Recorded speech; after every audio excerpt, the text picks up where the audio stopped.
It's 10:30 at night, and all well-ordered children should be in bed.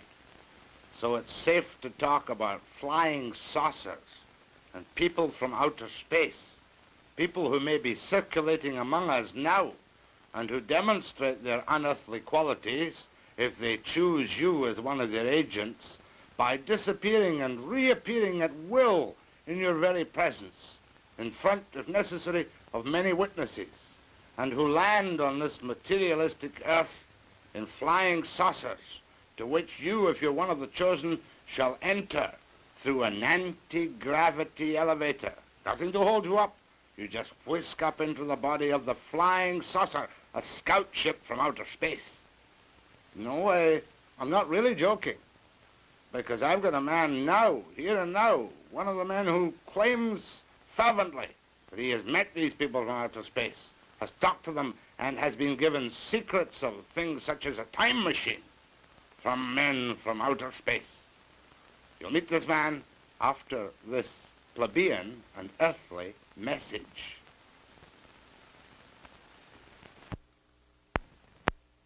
The man you're going to meet in a moment or two,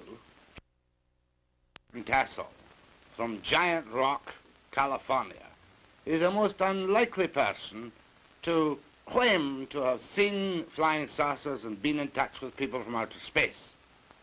George is a very ordinary fellow. He doesn't make any money out of his flying saucer beliefs, but boy, he really believes them. And before I start talking to George, I want to tell you, too, that I do have a couple of doubts in my mind. We all see these newspaper reports from Socorro, New Mexico, that a mysterious craft landed and took off and left blast marks in the sand. Airline pilots from time to time talk delicately about strange aircraft circling their normal aircraft in flight, perhaps even cutting off the power of their engines momentarily. We all love to talk about the mysterious and the unknown and the flying saucers. So now it's to George Van Tassel and this question.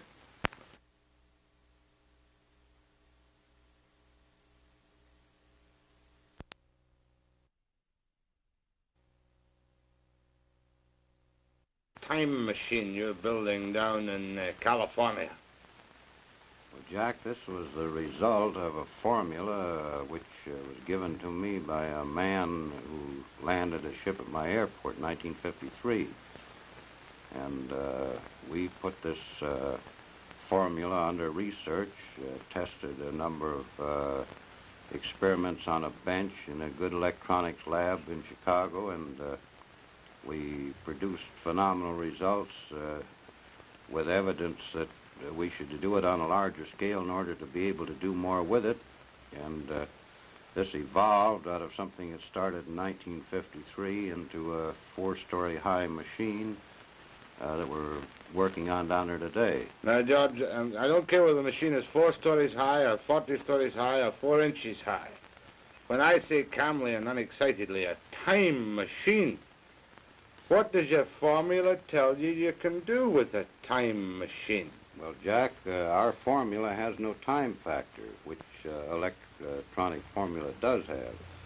And on the other hand, electronic science has only had 2 dimensions to work with, the electric pattern and the magnetic pattern perpendicular to it. And we discovered a 3rd zone, which we call a time zone, and we are working through this zone with an effort to orient the magnetic field to give us other results than our science can obtain at present. George, just double talk to me. A time machine means to me a little box that I can go into and go back 5,000 years or forward 10,000 years.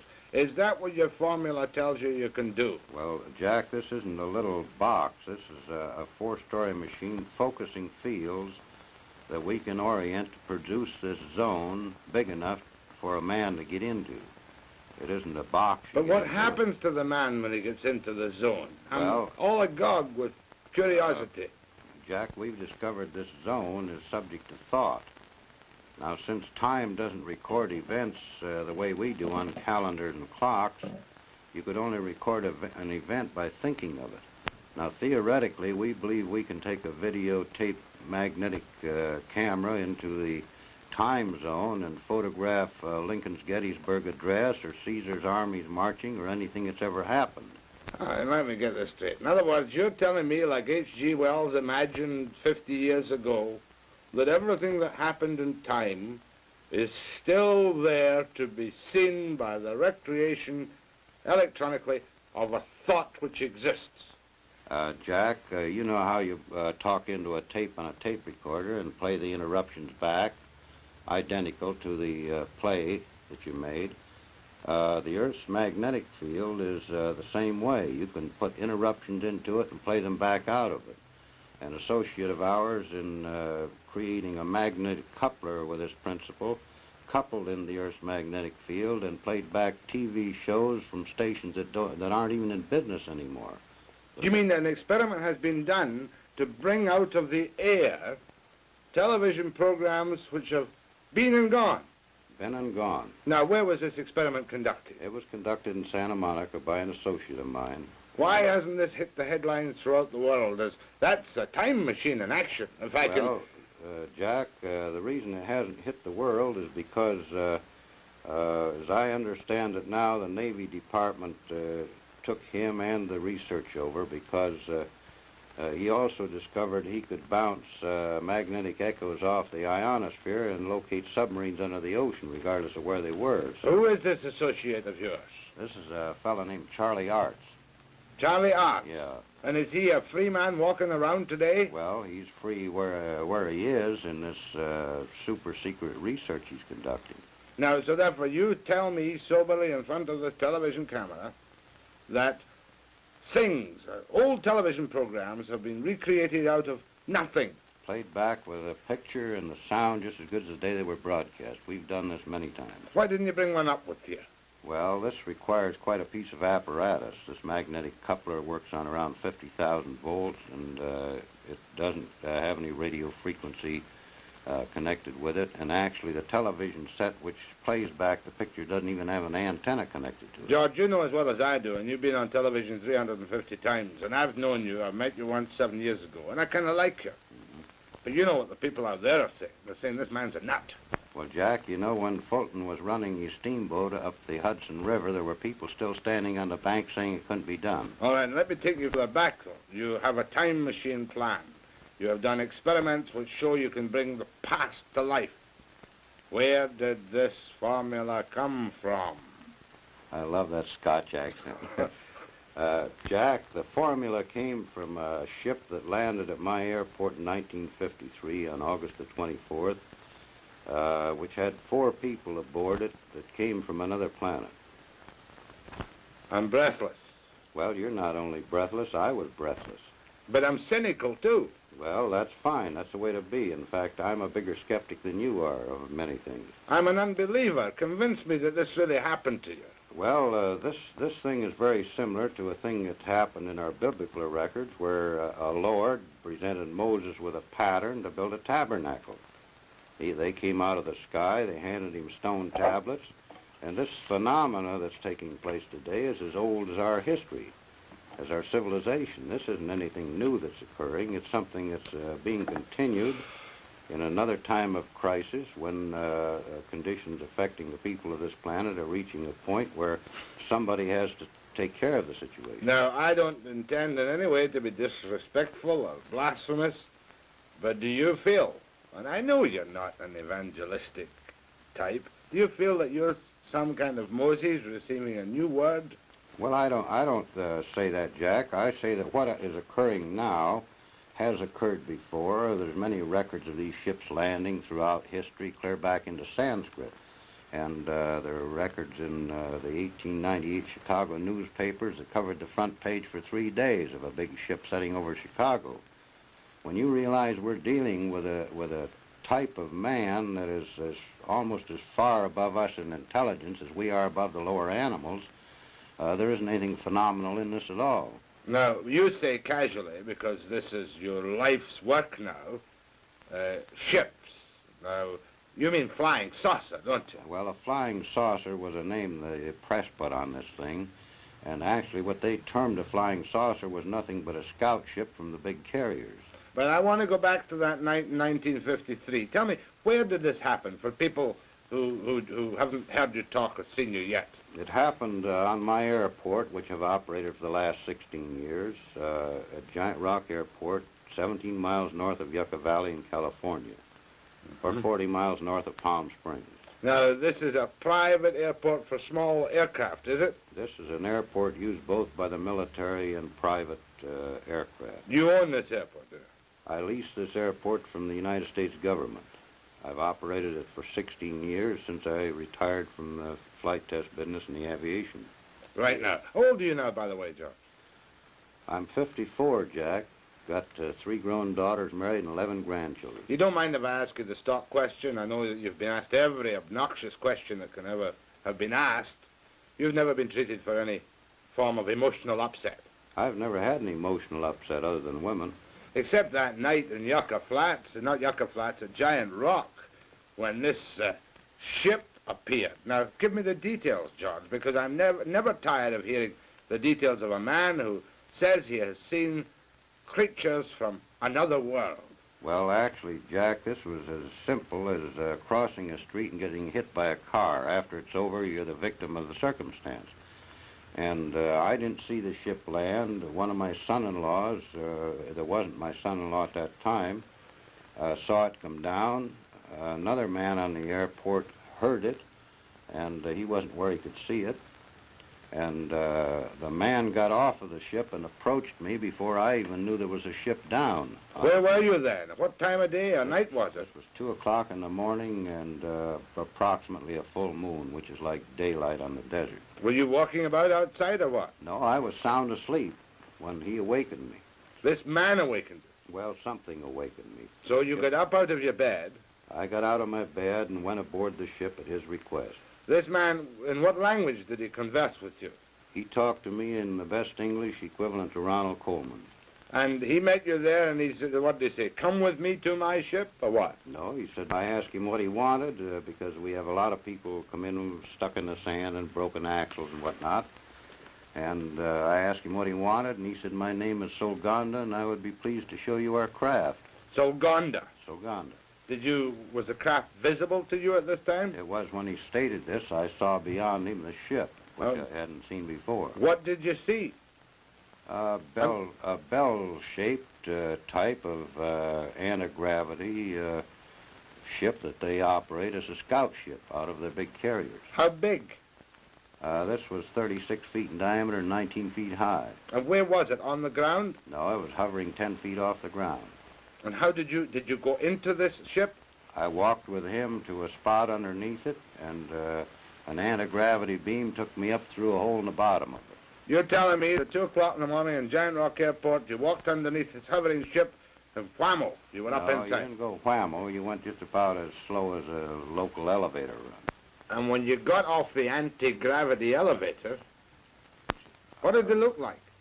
I was inside of a ship about 18 feet in diameter and roughly 10 feet high to the domed ceiling, and there were 3 men on the ship, besides the one that had got off and invited me aboard. You keep calling them man. What do you mean, man? Well, little green man? They were about 5'6". They came about to my eyebrows, and they could have walked in our clothes down any of our streets, and we wouldn't have paid any attention to them. And did you bring any proof off that ship? Were you alone in the ship? I was alone with the 3 men until the other fellow came up behind me, and then the 4 of them were aboard. Were there any other earthly eyewitnesses to this? Nothing, only outside of the ship. And these people stayed outside? On the airport.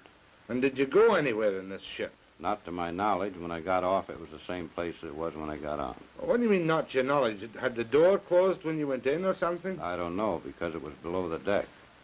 And did these people tell you where they came from? They didn't say where they came from, but I've been in the air game since 1927, and their instruments were unlike anything I'd ever seen before. Well, don't give me technicalities. What was different? The difference was that we used dial instruments, and they used vertical instruments, like fluorescent tubes with marks on them. What color were these people? The instruments were marked in symbols similar to hieroglyphics. They were not in any language or number system we use on the Earth. What color were these people? They looked like they were white people with a good, healthy tan. Did they give you any indication of how old they were, or what they ate, or where they came from at all? After we got off the ship, the man who invited me aboard, who didn't look a day over 28 years of age, told me that he was over 700 years of age in our time. Oh, come off it, George. That's right. Was this the guy who gave you the formula for the time machine? That's the man. And what form did the formula take? Did he implant it in your mind by telepathy, or did he give you something written in English? He spoke it to me verbally. And you remembered this? There's nothing to it to remember. Will you tell me now? The Yeah. formula for a time machine. F equals 1 over T. F equals 1 over T. F being frequency and T being time. And this enables me to go back to the time of Caesar's armies conquering Britain. Well, it would enable a mathematician to work this out, yes. And why hasn't this been acclaimed like Einstein's E equals mc squared? Well, why hasn't the fact that the United States government's been flying anti-gravity ships since 1956 been acclaimed? Or the fact that there's a crater on the moon with a base in it since 1954, we've known this. All right, but let's get, first of all, the U.S. Why haven't the FBI clapped you incommunicado for breaking secrets that they want to keep secret in the United States? Well, possibly because they know this information's going to get out eventually anyway, and what I say won't make any difference. Now, that particular night when you had this experience, did you call the police? Did you call the Army, the Navy, the Air Force, the White House? Well, I'm 17 miles from the nearest phone, Jack, and the nearest phone would get me to the sheriff's office, and it'd take them about 40 minutes to get out there. Or wouldn't you have a phone on an airport? No, we have no phone. But you're an operating airport. Well, we're an operating airport, but we're isolated in the middle of the desert, 17 miles from the closest town, and they've never run phones out there. So how do you communicate with people who want to use your airport? They fly in or write and phone to the local town where my daughter lives, and she notifies us when she comes out. Now, you talked about a crater on the moon. Now, I thought all the moon stuff had been debunked and that nobody ever really knows what goes on the moon. What's this? Well, this is the Gassendi crater. This is 55 miles long and oval-shaped. It's in the Mare Humorum Sea, or on the edge of it. Since 35 years ago, they wondered why this particular crater had these lines in it. And with the magnification which you can get with a larger telescope, this is what they found. These lines are tubes laying on the surface of this crater and running under some of the mountain ridges. There are 3 large dome-shaped structures in here. These tubes run clear outside of the crater, and we know they are tubes laying on the surface because the sun is shining from this angle, and this mountain peak causes this shadow. What does it all mean? Does it mean that this is a rocket launching or a flying saucer base on the moon? This has been a base on the moon for perhaps many thousands of years, used by these people in the spaceships to resupply their ships or whatever is required. Not even Life magazine has accepted this is genuine, though, has it? Well, the Palomar Observatory people that took the picture won't even comment on it, so... There must be a great conspiracy of silence to keep George Van Tassel's secret of the universe away from the people. No, it isn't to keep anything I know away from the people. It's to keep many things away from the people. Let's talk about this picture. This is the time machine.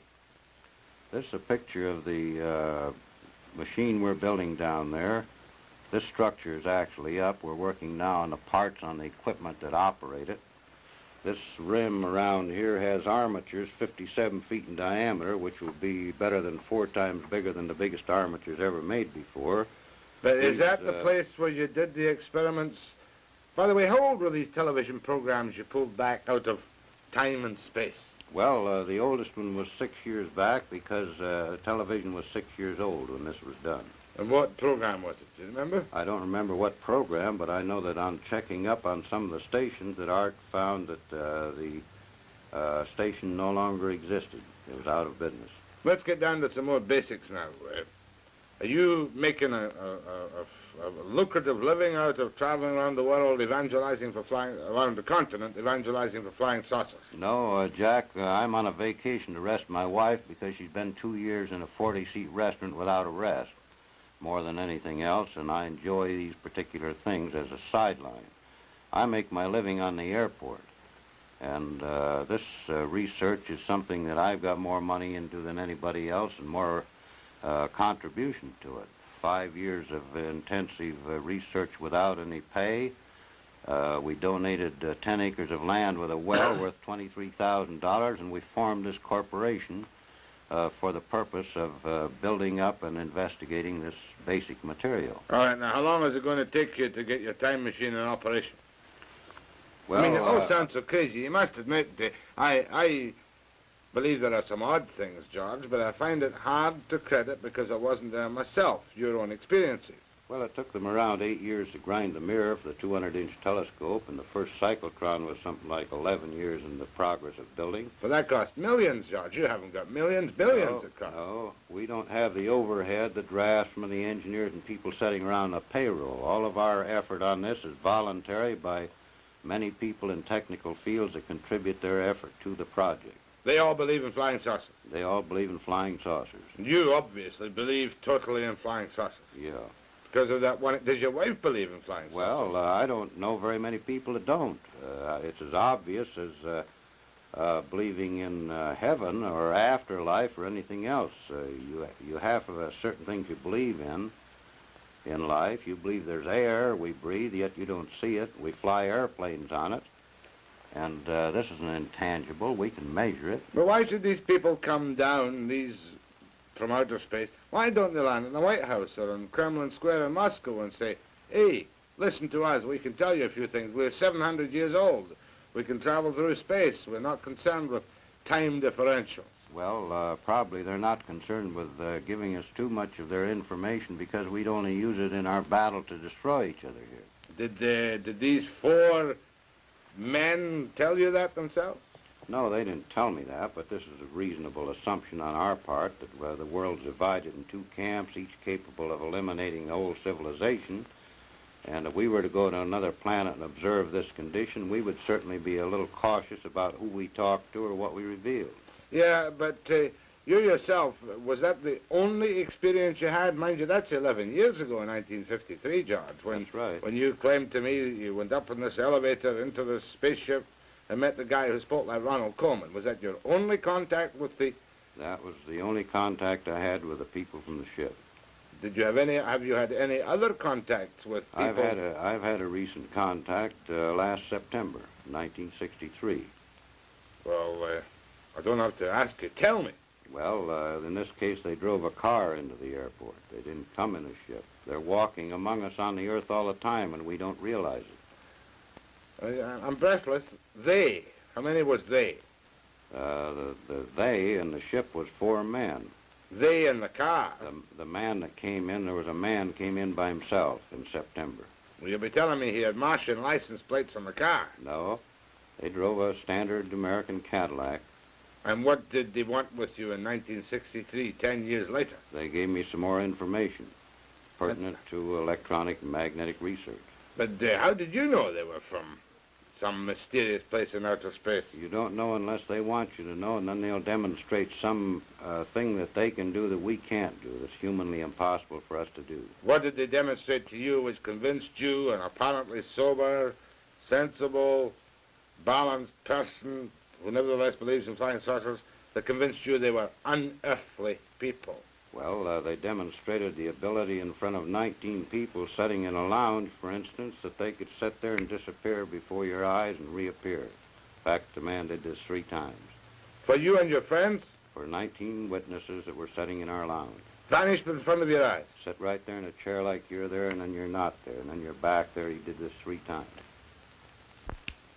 Now, I'm going to disappear, but purely for 1 minute for this message.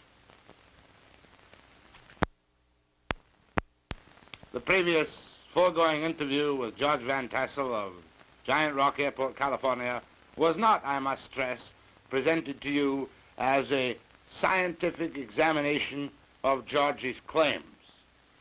There are so many holes in George's claims, even to the layman like myself, that one is bound to be, how shall I put it, a trifle cynical. For instance, why didn't George keep one of the men with him to produce as living proof? And then we could have checked medically his heart and lungs and everything else about him. try and substantiate the claim that he is 700 Earth years of age. And why didn't he at least tell George where they came from? Or why didn't he at least present George with some physical, concrete proof so that people wouldn't regard him with suspicion and skepticism as someone who was perhaps just a little bit, you know, overly easily convinced perhaps by some form of hallucination? But he did tell us one thing, how to recognize visitors from outer space. If they ever come to you and you're sitting in a room and they snap their fingers 3 times and disappear,